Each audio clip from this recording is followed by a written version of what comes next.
Hey there guys, and welcome back to Let's Play Lost Odyssey. In the last episode we entered the snowfields of the Northern Land optional area and defeated the Blue Dragon, which is an optional boss. And we've wrapped up most of the stuff in the game. There's only a few more things left for us to do.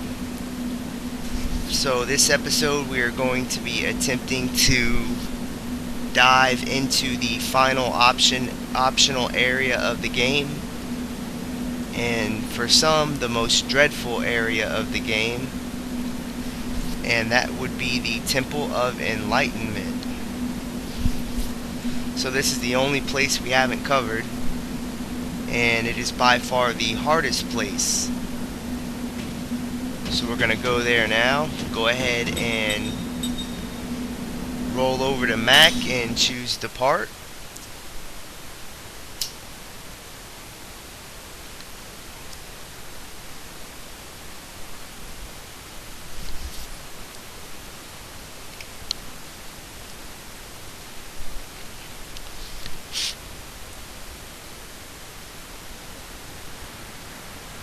And back on the world map, press the right stick to pull up the destination list. And you're going to choose the Temple of Enlightenment, which is on the southeast continent, in case you haven't found it. Now if you haven't found this area, you're going to have to cruise over there on the White Boa to the southeast ocean and break through the thin ice.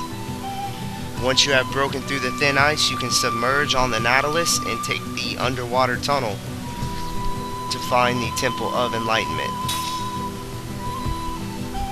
So let's go ahead and head over there now.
So upon entering the temple, you will get a cutscene, and Mac feels like he's being called by someone inside the temple. So go ahead and head north, and there is a save point. We're going to go ahead and save our game.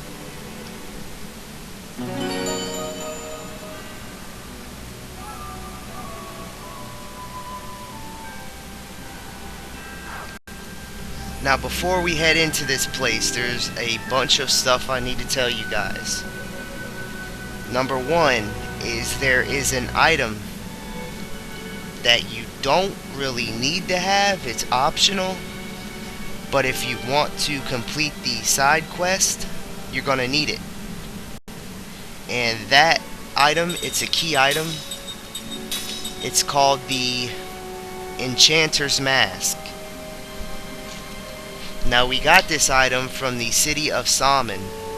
If you don't have it, head over to the city of Salmon right now and visit the item shop. And as soon as you enter the item shop, the shopkeeper Auden will tell you, it will give you this mask. So all you have to do is enter the item shop at the city of Salmon to get this key item, the Enchanter's Mask.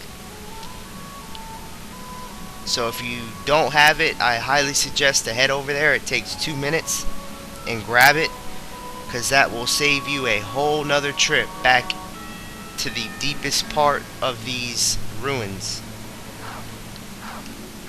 Once you have the Enchanter's Mask, the next thing I'm going to tell you guys, this is the hardest area in the game, meaning that the enemies here are extremely tough. 3 or 4 times tougher than any of the areas we have already visited. So I'm just giving you guys a heads up. The outside of the temple, which is where we're at now, it has really hard monsters that you can fight. And if you think they're hard on the outside of the temple, then don't even go inside, because as soon as you step in them doors, the monsters are going to be 2 times even harder than what they are out here. So with that said, I would highly suggest to just run around on the outside of the temple and get the feel of the battle level that the monsters that you're gonna be facing here. And if they're challenging, then go ahead and level grind out here on the outside of the temple. And by fighting the monsters out here, you should level up significantly. And you should be able to make it to about level 60. Yeah, about level 60 or so, maybe even higher. And that should get you on track with the monsters that you're gonna find inside of the temple. Another thing you're gonna want to take note of is the puzzles inside of the temple. Inside, we are going to be facing puzzle after puzzle. So if you don't have a lot of time, there are save points, but the first save point inside the temple is a good half hour to an hour in. So I'm just giving you guys an idea of what you might be facing and what you're getting yourself into here. This isn't called the most dreadful area in the game for no reason. So now that we have the enemy check out of the way, the item check out of the way, and the puzzle check out of the way, you can go ahead, and I would recommend to be at least level 50 with your main characters before you plunge into this area.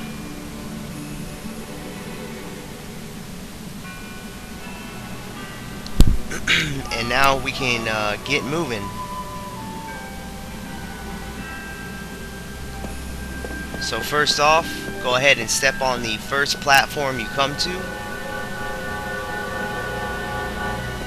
And this is going to take you to the next platform, the next catwalk. Ride the next platform that you come to. Walk around and ride the third platform that you come to. This is going to take you to 2 platforms. Go ahead and ride the eastmost platform, and you should be taken to a catwalk with a chest on it. And this chest contains 6 Jewel of Wisdoms.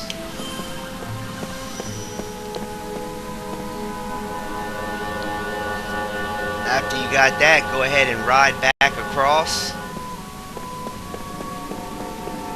and make another loop around the area.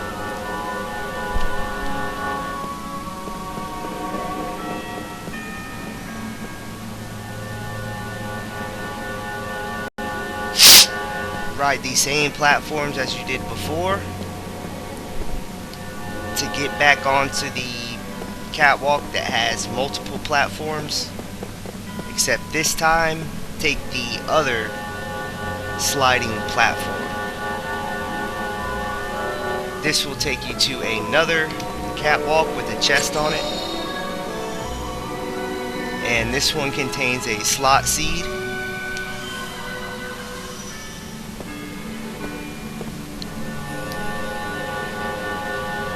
Once you have gotten those 2 chests,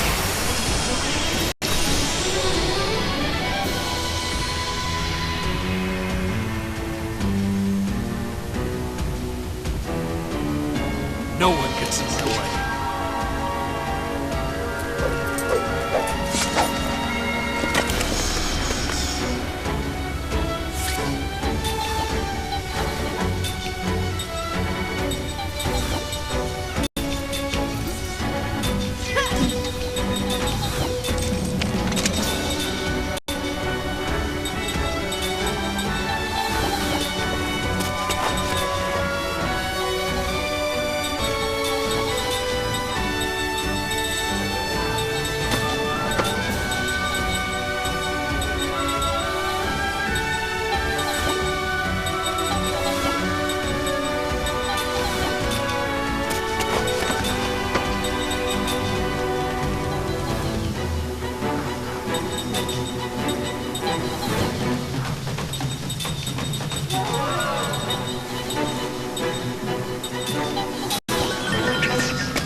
It appears I've still got a lot to learn.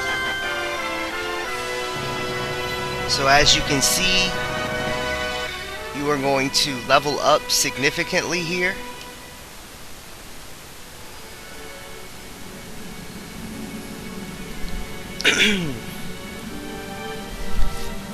So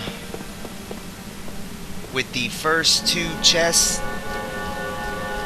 looted at the entrance area, I'm just gonna take the time to level up my characters a bit at the entrance, and you should definitely do the same, because once you step inside this temple, it's gonna be a whole different ball game.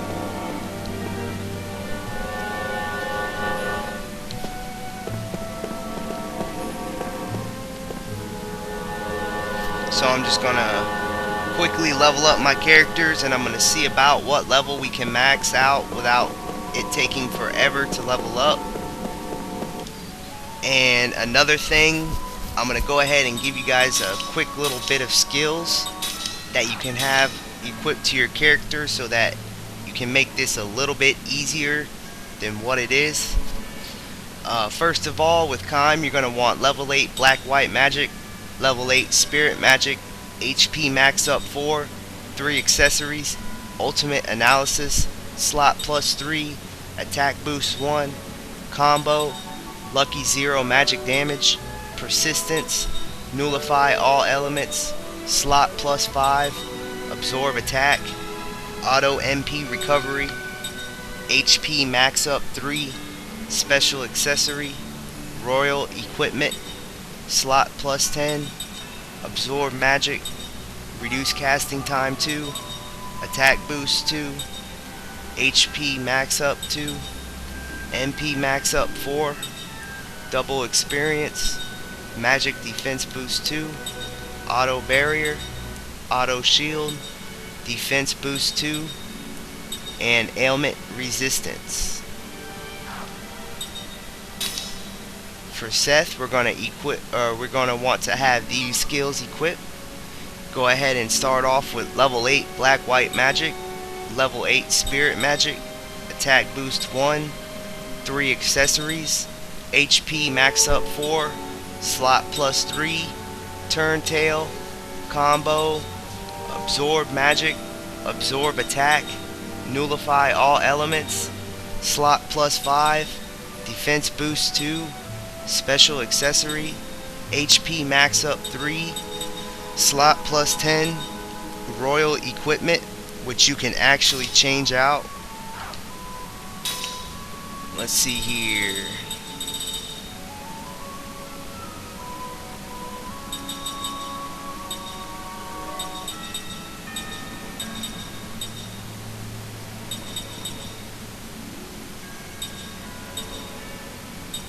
Let's see, you can put weapon guard in place of that because we are not using any royal equipment at the moment. Persistence, lucky 0 magic damage, reduce casting time 2, attack boost 2, HP max up 2, MP max up 4, double SP, magic defense boost 2, auto barrier, auto shield, ailment resistance, and auto MP recovery. With Sarah, you can go ahead and have level 8 black white magic, level 8 spirit magic, reduce casting time 2, mental stability 1, 3 accessories, slot plus 3, ailment resistance, level 4 composite magic, reduce casting time 1, black staff, slot plus 5, HP max up 4, absorb attack, defense boost 2, HP max up 3, slot plus 10, auto MP recovery, persistence, nullify all elements, lucky 0 magic damage, complete defense, auto shield, auto barrier, absorb magic, MP max up 4, magic defense boost 2, MP conservation, HP max up 2, and spell counter. And finally with Ming, you can go ahead and have level 8 black white magic, level 8 spirit magic, reduce casting time 2, mental stability 1, 3 accessories, slot plus 3, ailment resistance, level 4 composite magic, reduce casting time 1, absorb attack, white staff, slot plus 5, HP max up 4, defense boost 2, HP max up 3, slot plus 10, auto MP recovery, persistence, nullify all elements, lucky 0 magic damage, complete defense, auto shield, auto barrier, absorb magic, MP max up 4, magic defense boost 2, MP conservation, HP max up 2, and spell counter. Now, whatever mortal you are using, if you're using Jansen Cook or Mac, I highly suggest to put them in the back row or they're going to get massacred. If you're using Tolton or Sed, depending on what level they are and how much HP they have, you can either put them in the front or back. And for Sed, I'm going to show you what 3 accessories I have equipped. I have the Gigantus Brooch, which increases our HP by 3, the Ogre Bengal, which is going to give him attack boost 2, and the Angel Guard, which is ailment resistance. Also, you want to take note that the Angel Guard is only equipable to Sed because he has the skill special accessory. So most mortals, or actually all the regular mortal characters, cannot equip this magnificent accessory. Also, we have the magic rifle of Anera, which is his ultimate weapon, and the Anera ring.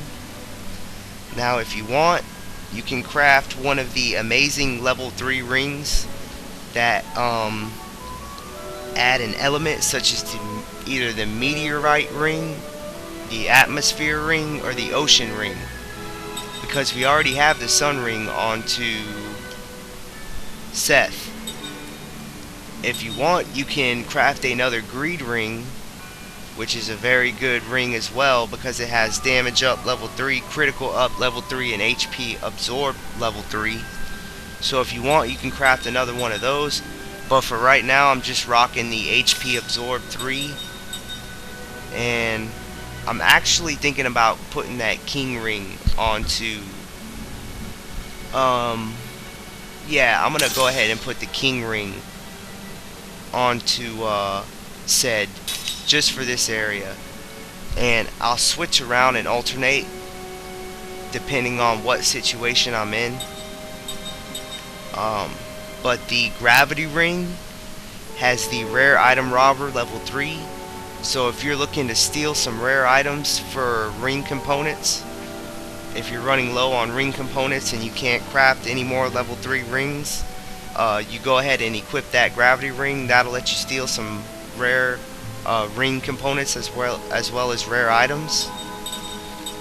Let's see what else we got here.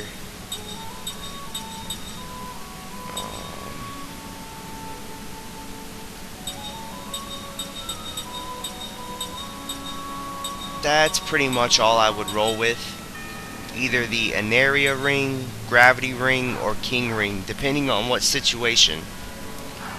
With Kime, we are rocking the Age of the King, the greed ring, and some accessories that we're currently learning. Now, the reason I got the Age of the King on Kime is because it's the best sword in the game, and we're going to want to put that on our main physical attacker. So this sword is Tolton only, but as long as you have the royal equipment skill equipped to Kime, or whatever mortal you want to use, it can either be Kime or Seth because they're mainly physical attackers. Go ahead and equip the royal equipment skill so that you can equip all of Tolton's swords. And for Seth, we have the Gravity Rave, which is the second best sword we can have, tied with the Master Sword. So whatever you want to use, I'm using the Gravity Rave. That way I can use the skill slot that the royal equipment would have taken up with something else. And we have the very awesome Sun Ring, which is fire level 3, damage up level 3, and critical up level 3. So for Sed, I would really try to get either the atmosphere ring, the ocean ring, or the meteorite ring. That would be the best ring that you could possibly have on the Sed for this area. But unfortunately we don't have enough ring assembly components, or I would definitely craft another one. For Sarah, I have the Apocalypse Rod equipped, and if you want, you can equip a ring to her, but I really don't see the point because I never ever use Sarah for a physical attack. So this is Jansen's ultimate weapon, by the way, and it's really gonna increase your magic damage by having this on. And in case you didn't know, because this is a Jansen only staff, you won't be able to just equip it to Sarah. You have to have the skill Black Staff equipped, which you learn off of Jansen. For Ming, we have the Solomon staff. Now this is another ultimate weapon staff, and it belongs to Cook. It's Cook's ultimate weapon. So you can't just equip this either. Instead, you have to have the skill White Staff equipped to your immortal. So you learn the White Staff skill off of Cook. go ahead and equip that skill so you can get the Solomon Staff. And you can switch it around if you want the Apocalypse Rod onto Ming. You can do that and then put the Solomon Rod or the Solomon Staff onto Sarah. But I found this combo to my liking better. So now that we have the weapons, skills, and all that taken care of, what I'm gonna do is I'm gonna stay in this area and I'm gonna level up my characters until it gets to the point where it takes a while to level up. And the first characters I'm gonna be leveling up is Kime, Seth, Sed, Sarah, and Ming. Once we have hit our level cap and it starts taking forever to level up, I'm gonna switch Sed out with each mortal, and I'm gonna get them up to level. So another thing that I'm gonna take note of is as you level these characters up, they will learn new skills, and they learn their final skills at around level 51 or 52. So if you get all of your mortals to 52, they will have learned all their skills, and you will get an achievement for that. So if you can get all your mortals to level 51, they will learn all of their skills. And the certain specific ones I'm waiting on right now is Cook. I believe when she hits level 51 or 52, she learns the skill Mental Stability 2. So whenever she learns that, I'm going to switch the skill Mental Stability 1 with the newly acquired skill Mental Stability 2, which is going to work a lot better. And I'm going to do that for both Sarah and Ming. So I'm going to take note on that. That way we don't have to cover it in the next episode. Also, what I'm waiting on is when Jansen hits level 51 or 52, he learns his final skill, which is Double Cast, which is a great skill to have, because it lets you cast 2 magic spells in one turn. So once we get that, I'm going to go ahead and throw that onto Sarah and Ming. Mac, he learns level 8 Spirit Magic, which we already have because we have the accessory for it. So I'm not really worried about that too much. Actually, I think he learns another skill. Yeah, he learns the skill Wallace at level 51 or 52, I'm pretty sure. And so whenever we get that skill, I'll go ahead and learn it off of Mac with our Immortals. And Tolton, I believe Tolton's already learned all of his skills. I might be wrong.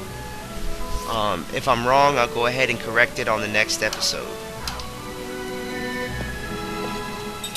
So now that we have all that information taken care of, it was mainly talking because I'm trying to prepare you guys.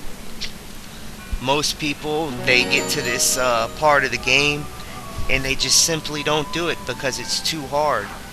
So I'm trying to explain to you guys how to make this easier and how to actually get all the way through this place. And when you do get out of this place, you're going to be at an extremely higher level. So this is going to prepare you for what's next, because we got an even greater challenge coming up next. So that's going to conclude this episode, and I'll see you guys next time whenever I'm at a higher level, and we will head up into the Temple of Enlightenment.